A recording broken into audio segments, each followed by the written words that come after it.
प्रिय दर्शकों, voice of Jesus में आप सबों का स्वागत है। प्रभु यीशु मसीह के प्रेमी और मधुर मीठे नाम में आप सबों को प्रेज द लॉर्ड करता हूँ। मैं सलीम कुजूर प्रभु की आवाज़ में परमेश्वर के जीवित कलाम को लेकर आता हूँ। यदि आप चैनल में नए हैं तो सब्सक्राइब करें, और यदि मैसेज अच्छा लगता है तो लाइक और शेयर जरूर करें, ताकि जो लोग वचन के भूखे और प्यासे हैं वहाँ तक वचन पहुँचने पाएँ। बेल आइकन का बटन जरूर प्रेस करें, ताकि समय पर आप लोगों तक परमेश्वर का जीवित कलाम पहुँचने पाए। Let's go to the message.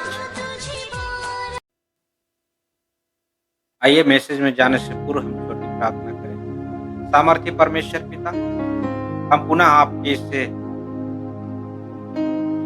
पवित्र चरणों में आते हैं प्रभु जी। तो आप इस घड़ी हमसे बातचीत कर, जो वचन हम सीखने वाले हैं, मनन चिंतन करने वाले हैं प्रभु जी, तो आप अगुवाई करती हर एक वचन पिता इस समय जो बोया जाने वाला है, जो पिता परमेश्वर आपके पवित्र आत्मा के द्वारा प्रकट होने वाला है प्रभु जी, इस समय जितने भी सुनने वाले हैं, चाहे वह किसी भी माध्यम से पिता परमेश्वर, हर एक लोगों को आशीषित कर, अपनी आत्मा के द्वारा भर, जो पिता परमेश्वर पवित्र आत्मा का फल है उसके द्वारा भर, और हम सब पिता परमेश्वर आपके पवित्र आत्मा की फल से हम फलवंत होने पाए प्रभु जी। इस घड़ी को हम आपके हाथ में रखते हैं, यीशु नास्तिक के नाम से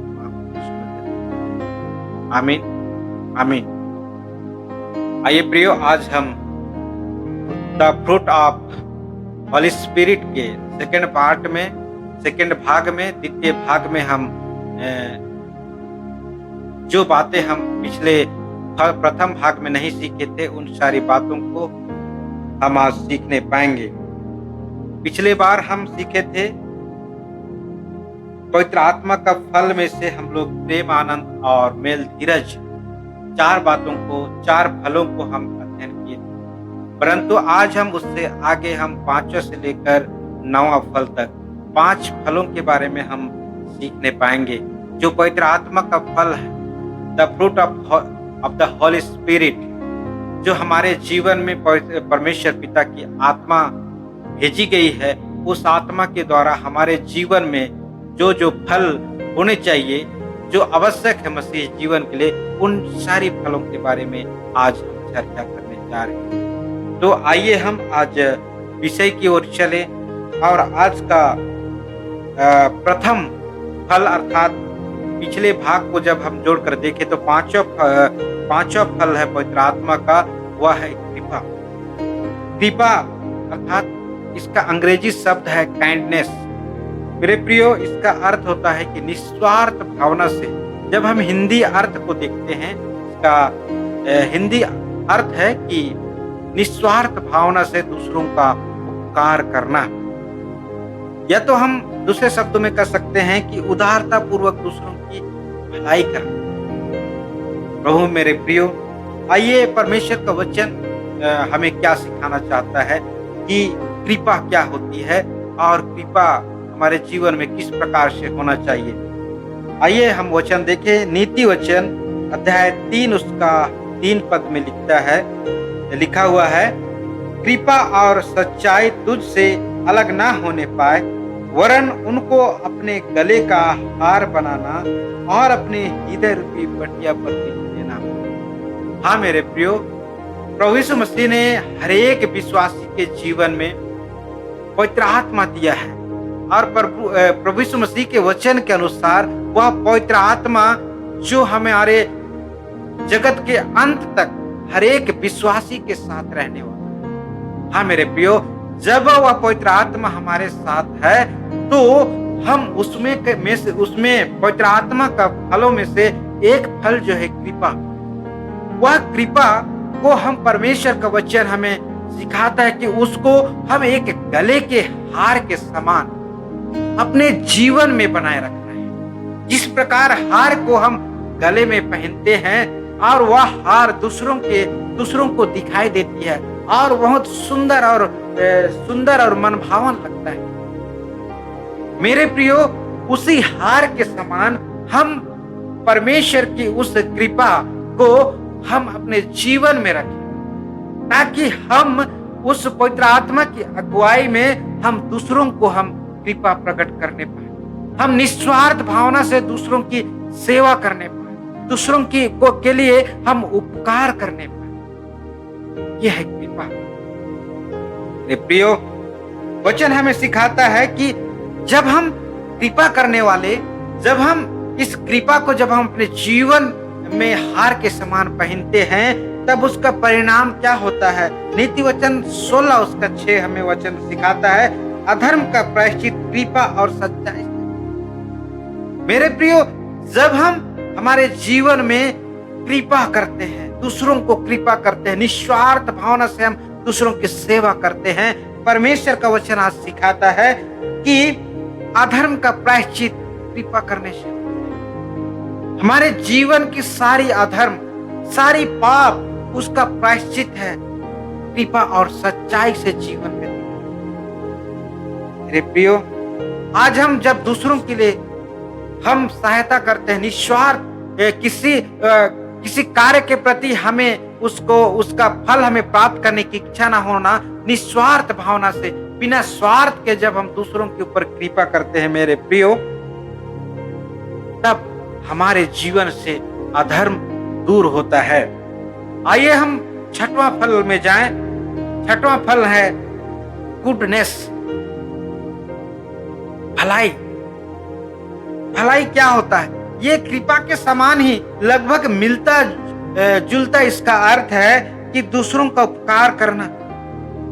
परमेश्वर का वचन हमें सिखाता है रोमी 12 उसका 9 में कि भलाई करने में निरंतर बने रहो। मेरे प्रियो, एक विश्वासी के जीवन में भलाई का जो गुण है, दूसरों के लिए उपकार करने का गुण है, यह हमारे जीवन में निरंतर बने रहने की आवश्यकता है। जब हम मसीह जीवन जीते हैं, जब हम प्रभु यीशु मसीह को अपना उद्धारकर्ता मानते हैं मेरे प्रियो, तो हमें भलाई करने में निरंतर लगे रहना है, गरीबों की सेवा करना है, रोगियों को चंगाई के लिए प्रार्थना करना है, यदि आवश्यकता पड़े तो हम उनको हॉस्पिटल में एडमिट कराना है। मेरे प्रियो, चाहे हम मानव जीवन जीकर हमें दूसरों को भलाई करने के लिए जैसा जैसा काम मिलता है, हर एक कार्यों में हमें भलाई करना है। भजन संहिता 37 उसका 27 पद में वचन हमें बताता है, बुराई को छोड़ और भलाई कर तो तू सर्वदा बना रहे। मेरे प्रियो, भलाई करने का परिणाम है कि जब हम बुराई को छोड़कर भलाई करते हैं, उपकार का कार्य करते हैं, तब परमेश्वर का वचन है तू सदा बने रहेगा। मेरे प्रियो, केवल इस संसार में ही नहीं, परंतु हम परमेश्वर के राज्य में भी परमेश्वर के सम्मुख सदैव उसकी स्तुति और महिमा करते पाए। यदि हमारे जीवन में पवित्र आत्मा का यह छठवां फल जो है भलाई, गुडनेस, ये हमारे जीवन में होगा। आइए हम सातवां फल की ओर जाएंगे। सातवां फल है विश्वास। विश्वास क्या है? विश्वास, यकीन करना, भरोसा करना, यही तो है विश्वास। मेरे प्रियो, परमेश्वर का वचन हमें सिखाता है इब्रानी 11 उसका 1 पद में, विश्वास आशा की हुई वस्तुओं का निश्चय और अनदेखी वस्तु प्रमाण है। विश्वास जो है बिना देखे हुए वस्तुओं का प्रमाण है। मेरे प्रियो, परमेश्वर को किसी ने नहीं देखा, पर आज हम विश्वास करते हैं कि परमेश्वर है हमारे साथ, क्योंकि उसका वचन हमें यकीन दिलाता है। पवित्र बाइबल है, उसकी गवाही देती है। और जब हम पवित्र बाइबल के वचन को पढ़ते हैं तो हमें विश्वास होता है कि सचमुच में परमेश्वर है, और परमेश्वर उस विश्वास के द्वारा आपके जीवन में और मेरे जीवन में बड़े बड़े सामर्थ्य का कार्य करता है। मेरे प्रियो, यही तो है अनदेखी वस्तु का प्रमाण है विश्वास। यूहन्ना रचित समाचार अध्याय 20 उसका 29 पद कहता है, धन्य है वे जो बिना देखे विश्वास। हाँ मेरे, हमने परमेश्वर को नहीं देखा, लेकिन पवित्र बाइबल की गवाही के द्वारा हमने विश्वास किया, परमेश्वर के सेवकों के द्वारा परमेश्वर के वचन को सुनकर हमने विश्वास किया और हम आज उसकी संगति में, उसके विश्वास में हम आज उसके फॉलोअर्स के रूप में गिने जाते हैं। हम मसीहियों के रूप में जाने जाते हैं क्योंकि हमने परमेश्वर पिता को, प्रभु यीशु मसीह को, उसके वचन को हमने विश्वास किया है। मेरे प्रियो, परमेश्वर का वचन हमें सिखाता है, इब्रानी 11 अध्याय उसका 3 पद में लिखा है कि विश्वास ही से हम जान पाते हैं कि सारी सृष्टि की रचना परमेश्वर के वचन के द्वारा। हाँ मेरे, हम विश्वास के द्वारा ही यकीन कर पाते हैं परमेश्वर अपने वचन के द्वारा संसार की सृष्टि आपकी, मेरी, परमेश्वर अपने हाथों से, इस विश्वास के द्वारा ही यकीन कर पाते हैं कि प्रभु ने, परमेश्वर ने हमें मिट्टी से अपने हाथों से अपने प्रतिरूप में सृजा है। और इसी विश्वास में हमें निरंतर बने रहने की आवश्यकता है। मसीही जीवन में, पूरे जीवन काल में हमें इसी विश्वास में बने रहने की आवश्यकता है और दूसरों को भी हमें विश्वास में लाने की आवश्यकता है। उस गवाही को देकर जो प्रभु ने मेरे और आपके जीवन में किया है, उन बातों की गवाही को लेकर, पवित्र बाइबल की गवाही को लेकर जब हम जो अविश्वासी हैं उनके पास जाएं और विश्वास दिलाएं कि परमेश्वर ने ही इस जगत की सृष्टि की है, क्योंकि परमेश्वर का वचन कहता है कि धन्य है वे जो बिना देखे विश्वास करते हैं। आइए प्रियो, 8वां फल देखें। 8वां फल है नम्रता, जेंटलनेस। जब इसका अर्थ देखते हैं विनम्रता और सज्जनता। हाँ मेरे प्रियो, इसके संबंध में परमेश्वर का वचन क्या कहता है? कुलुसियों के नाम पौलुस प्रेरित की पत्री वचन अध्याय 3 उसका 12 पद में, इसलिए परमेश्वर के चुने हुओं के समान जो पवित्र और प्रिय है, बड़ी करुणा और भलाई और दीनता और नम्रता और सहनशीलता धारण कर। मेरे प्रियो, हमें जो लोग पवित्र हो चुके हैं, हम उदाहरण के तौर पे देखते हैं मदर टेरेसा, जो कलकत्ता में आई और लोगों की, दीन दुखियों की सेवा की, बड़े विनम्रता के साथ, बड़े सज्जनता के साथ उसने निस्वार्थ भावना से परमेश्वर के सामर्थ्य का कार्य उन्होंने किया, क्योंकि उन्होंने पवित्र आत्मा को पा लिया था और पवित्र आत्मा को प्राप्त करने के कारण उनके जीवन से, मेरे प्रियो, उनके जीवन से पवित्रता छलकता था, क्योंकि उसने ऐसा कार्य किया है प्रभु के वचन के द्वारा। सचमुच में मेरे प्रियो, आज वही करुणा, भलाई और दीनता और नम्रता और सहनशीलता हमारे जीवन में, हर एक मसीह के जीवन में होना चाहिए और विनम्रता के साथ हम अपना मसीही जीवन को हम जिए, चाहे हमारे खिलाफ, चाहे हमारे मसीह होने के कारण हमें सताया, क्योंकि वचन हमें सिखाता है तुम्हारे सताने वालों के लिए प्रार्थना करो, क्योंकि सज्जनता जो है एक मसीही का गुण है। ये प्रभु यीशु मसीह का गुण है, जो विनम्रता जो प्रभु यीशु मसीह ने दिया है, जो नम्रता का नमूना मानव जाति के लिए प्रभु ने पेश किया है, वह शायद इस संसार में और कोई व्यक्ति पेश किया हो। मेरे प्रियो, उसको बारंबार सताया गया, तड़पाया गया, तमाम प्रकार की उसके ऊपर छींटे कांसे लगाए गए, लेकिन उन्होंने कभी भी उनके खिलाफ कोई कार्य नहीं। ये है प्रभु यीशु मसीह की नम्रता, विनम्रता, सज्जनता, मेरे जेंटलनेस। आज वही सज्जनता हर एक विश्वासी के जीवन में होना अति आवश्यक है। आपके और मेरे जीवन में होना बहुत आवश्यक है, क्योंकि जो विनम्रता का नमूना प्रभु यीशु मसीह ने हर एक मसीह को पेश किया है, वो विनम्रता को हमें स्वीकार करना है और वही विनम्रता के साथ हर एक मसीही को जीवन व्यतीत करना है। इसका परिणाम मेरे प्रिय, विनम्रता या नम्रता या सज्जनता का परिणाम क्या है? नीति वचन 22 उसका 4 हमें बताता है कि नम्रता और यहोवा के भय मानने का फल धन, महिमा और जीवन होता है। जो विनम्र जीवन व्यतीत करता है, जो नम्रता का या सज्जनता का जीवन व्यतीत करता है, वचन हमें कहता है, और यहोवा के भय में, परमेश्वर के डर और भय में जीने वाला, परमेश्वर की आज्ञा पर चलने वाला व्यक्ति, वह धन और महिमा और जीवन उसको प्राप्त होता है। ये परमेश्वर वचन में मेरे प्रियो, यही तो आज हम देख पाते हैं। परमेश्वर उनके जीवन में अनुग्रह से भर देता है, उनके जीवन में उद्धार का जीवन देता है। और यह प्रमाण हम संसार में देख, आखिरी हम देखेंगे नवा फल है संयम, सेल्फ कंट्रोल, अपने जीवन को कंट्रोल करना। मेरे प्रियो, आत्मनियंत्रण या इसके हिंदी अर्थ होता है आत्मनियंत्रण या स्वयं पर कंट्रोल करना, नियंत्रण करना। आइए हम वचन क्या कहता है देखते हैं।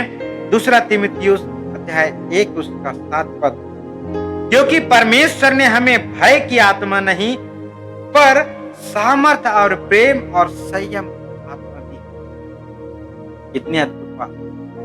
परमेश्वर ने आपके जीवन में, मेरे जीवन में, हर एक मसीह के जीवन में कोई डरने वाले या भय उत्पन्न करने वाले आत्मा नहीं दी है, परंतु सामर्थ्य से भरा हुआ आत्मा। जो सामर्थ्य जो रोगियों को चंगा करता है, जो सामर्थ्य मुर्दों को जिलाता है, जो सामर्थ्य लंगड़ों को चलाता है, जो सामर्थ्य अंधों को देखने का क्षमता उत्पन्न करता है, ऐसी सामर्थ्य आत्मा हर एक विश्वासियों के लिए दी गई है। मेरे प्रियो, और प्रेम और संयम अर्थात अपने जीवन को कंट्रोल करना। हमें हर एक पापों में संयमता दिखाई देना। पाप करने से पहले हम उस बातों पर सोचे विचार करें कि यह एक मसीही जीवन के लिए अच्छा है या बुरा है। मेरे प्रियो, जब हम इसको आत्मचिंतन करेंगे, पवित्र आत्मा हमें उस कार्य को करने से इनकार करता है और वहीं पर हमारे जीवन में संयम तक का गुण प्रकट होता है। मेरे प्रियो, वचन हमें सिखाता है, पहला कुरिन्थी अध्याय 9 उसका 25 पद में, हर एक पहलवान सब प्रकार का संयम करता है। हाँ मेरे प्रियो, वचन आगे कहता है, वे तो एक मुरझाने वाले मुकुट को पाने के लिए ये सब करते हैं, परंतु हम तो उस मुकुट के लिए करते हैं जो मुरझाने का नहीं। हम एक पहलवान के जीवन में देखते मेरे प्रियो, वह एक मेडल प्राप्त करने के लिए, एक मुकुट प्राप्त करने के लिए वह अपने शरीर को, वह एक्सरसाइज या तमाम प्रकार की आवश्यकता है जो उस खेल के उत्कृष्टता को प्राप्त करने के लिए किया जा सकता है, वह कार्य वह करता है। और वह जब विजय होता है तो उसको मुकुट के द्वारा सम्मानित किया जाता है, मेडल के द्वारा सम्मानित किया जाता है। लेकिन वह तो एक नाशवान मुकुट के लिए मेरे प्रियो इतना प्रयत्न करता है, अपने आप को नशा पान और तमाम प्रकार की बुरी बातों से वह अलग करता है और अधिक से अधिक समय वह अपने आप को उत्कृष्ट करने में वह लगाता है। उसी पहलवान के समान हम तो उस मुकुट के लिए प्रयत्न करते हैं जो कभी नाश होने वाली नहीं है, जो परमेश्वर के राज्य में हमें परमेश्वर के राज्य में रखा गया है और वह परमेश्वर के राज्य में हम सबों को दिया जाएगा। उस मुकुट के लिए प्रयत्न कर रहे हैं। उस मुकुट के लिए जब हम प्रयत्न कर रहे हैं मेरे प्रियो, तो उस पहलवान से हमें कई गुना अधिक प्रयत्न करने की आवश्यकता है, अपने आप को संयम रखने की आवश्यकता है, अपने आप को कंट्रोल करने की आवश्यकता है, हर एक बुरे कार्यों से अपने आप को नियंत्रित रखने की आवश्यकता है, हर एक पापों से अलग करने की आवश्यकता है। मेरे प्रियो, इसमें तीतुस किस प्रकार का संयमी रहे, इसके संबंध में तीतुस की किताब में पत्री वचन में अध्याय 2 उसका 12 में हमें मिलता है, हमें चेतावनी देता है कि हम अभक्ति और संसारिक अभिलाषाओं से मन फेरकर इस युग में संयम और धर्म और भक्ति से जीवन व्यतीत करें। मेरे प्रियो, पौलुस चाहता है कि आज आप और मैं इस युग में संसारिक अभिलाषाओं से फेरकर, संसारिक अभिलाषा जो मनुष्य को पाप में गिराती है, क्योंकि वचन हमें सिखाता है मनुष्य अपने अभिलाषाओं के कारण पाप में गिरता है और उस अभिलाषा से मन फेरकर हमें धर्म और भक्ति का जीवन व्यतीत करना, संयम का जीवन व्यतीत करना, यही तो हमें परमेश्वर का वचन सिखाता है। मेरे आज हम सबों को, हर एक मसीहियों को पवित्र आत्मा मिला हुआ है, पवित्र आत्मा वरदान के रूप में मिला हुआ है, लेपालकपन आत्मा के रूप में मिला हुआ है। मेरे प्रियो, आज हमारे जीवन में, हर एक मसीह के जीवन में वह पवित्र आत्मा का फल, वह 9 फल दिखाई देना जरूरी है। क्योंकि जब मेरे प्रियो हमारे जीवन में जब प्रभु यीशु मसीह फल ढूंढने आएगा और परमेश्वर का वचन सिखाता है कि जब आपके जीवन में, मेरे जीवन में यह पवित्र आत्मा का फल नहीं दिखाई देगा तो परमेश्वर इस पेड़ या इस डाली को काट कर और आग के भट्टे में डाल देगा। प्रियो, क्या हम आज मसीही होकर आज हम उस आग के भट्टी में डाला जाना चाहते हैं? शायद कोई नहीं चाहता। आज परमेश्वर का वचन, सुंदर वचन आज हमें आत्मा के 9 फलों के रूप में आज जो चिंतन किए हैं, जो शिक्षाएं आपने ग्रहण की, उन शिक्षाओं को, उन वचनों को अपने जीवन में हार के समान पहनकर अपने जीवन को हम पवित्र आत्मा के फल हमारे जीवन में प्रकट होने जैसा जीवन में। परमेश्वर इस वचन पर बहुत आयत का आशीष दे। Thank you, God bless you, praise the Lord.